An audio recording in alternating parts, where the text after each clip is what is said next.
അജീഷന്റെ കുതിരയല്ലേ ഇത്? ബോർഡ് മൊത്തം കുതിര ഇടിച്ച് കളഞ്ഞെന്ന് പറഞ്ഞ എന്നെ ആൾക്കാർ വഴക്ക് പറയുമല്ലോ. ഇവിടെ മതിനെ വിളി കറിക്കുന്നത്.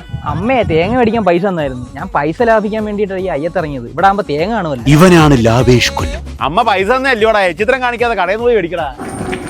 എടാ നാളെ എന്നെ വീടിന്റെ അടുത്ത് കാണാൻ വരണേ. അത്രയും ദൂരം നീ വണ്ടി പോകത്തില്ല. എന്നാ വേറെ വണ്ടി എടുത്തോണ്ട് വാ. പിന്നെ പെട്രോൾ അടിക്കാത്തോണ്ടാ ഞാൻ ഇലക്ട്രിക് വണ്ടി എടുത്തത്. എന്നെ കാണാൻ വരുന്നതിനാണോ നീ ഇത്രയും കണക്ക് പറയുന്നത്? എനിക്കൊന്നും വയ്യ. ഒരു ദാരിദ്ര്യം പിടിച്ചവനാണല്ലോ എനിക്ക് കിട്ടിയത്. പിന്നെ ആ പൈസ കൊണ്ട് ഒരു കുഴിമന്തി അടിച്ചില്ല. ഇതെവിടുന്നാ ടീ ബാഗ്? ഇതാ ദേവരാജന്റെ ചായക്കട താഴെ കിടന്ന്. ഇനി 2 കട്ടൻ ഉണ്ടാക്കാം. എടാ ലാഭേഷ്, നിനക്ക് വല്ല അസുഖം പിടിക്കും. എങ്ങോട്ട് വന്നു? വെള്ളം പിടിക്കാൻ പോകുന്നു. മിനറൽ വാട്ടർക്ക് ആരെങ്കിലും പൈസ കൊടുത്ത് മേടിക്കുമോ? ലാഭേഷ് കൊല്ലം പിശുക്കത്രം കാണിക്കാതെ, എനിക്ക് ദാഹിക്കുന്നു. അണ്ണന് വെള്ളമല്ലേ വേണ്ടത്? ഞാൻ സെറ്റ് തരാം. ബാ അങ്ങോട്ടോടെ പോകും. അകത്തിരിക്കുന്ന പയ്യനോട് സൈക്കോയാ. വെയിറ്റ് ചെയ്യ്, വെള്ളം വേണ്ടേ? ചേട്ടാ കുടിക്കാൻ കുറച്ച് വെള്ളം കിട്ടുമോ? ചൂടുള്ളോ തണുത്തുള്ളോ? ചേട്ടന്റെ ഇഷ്ടം.